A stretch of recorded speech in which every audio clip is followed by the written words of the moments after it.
All right, let's dive right in. We are going to break down one of the most complex, high-stakes military operations in modern history.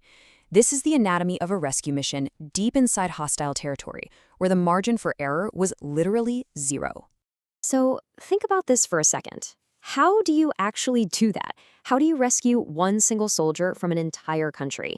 It's not just about finding someone, it's about flying into sovereign airspace, dodging an active military search, and somehow getting out alive when an entire nation is hunting for you. It sounds like something straight out of a Hollywood blockbuster, but this was all too real. So let's set the stage. The absolute worst case scenario for any Air Force has just happened. An advanced American fighter jet, crammed with sensitive technology, has been shot down. And not over some disputed zone. No, this was deep inside Iran. Right away, the clock starts ticking. Now, what's really incredible here is the speed of everything. Look at this timeline. Within just 2 minutes of being hit, the crew is parachuting down into enemy territory. And only 8 minutes after that, Iranian forces are already on the move, searching. The response was immediate, and that means any rescue attempt has to be even faster and a whole lot smarter. Okay, so a rescue mission gets launched almost right away. And they succeed, kinda. They manage to pull one crew member out, but it's under such intense enemy fire that their helicopter actually takes damage on the way out. But the second airman, an officer, is still out there, deeper inside the country, totally alone. The crisis just went from bad to so much worse.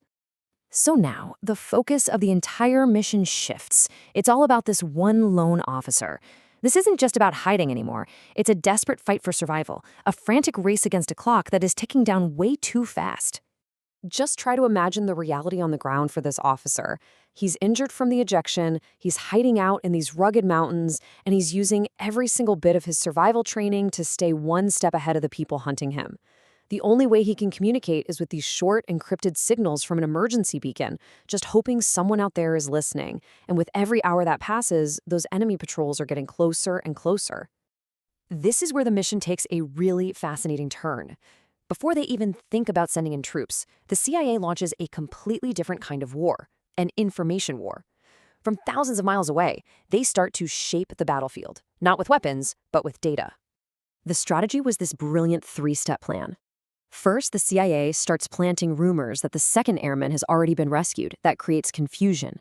Second, that bad intel sends the Iranian search parties on a wild goose chase, looking in all the wrong places. And third, with the enemy totally distracted, U.S. intelligence can focus all of its assets on the officer's real signal to get his exact location.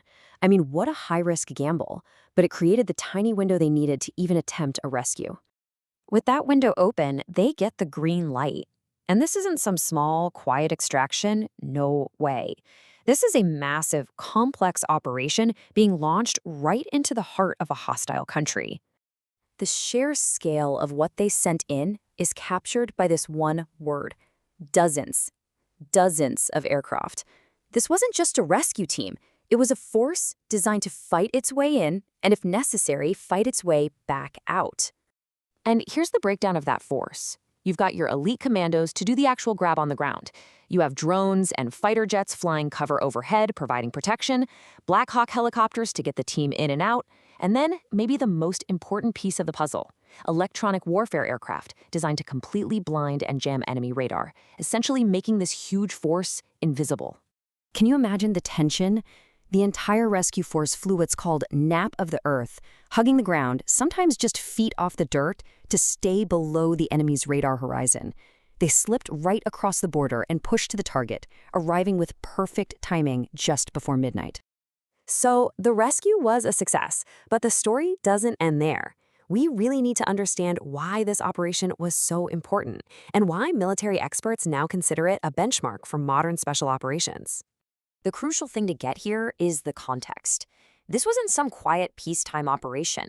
This mission went down on a day when the conflict was actively getting worse, meaning the risk of this thing blowing up into a much bigger international incident was incredibly high.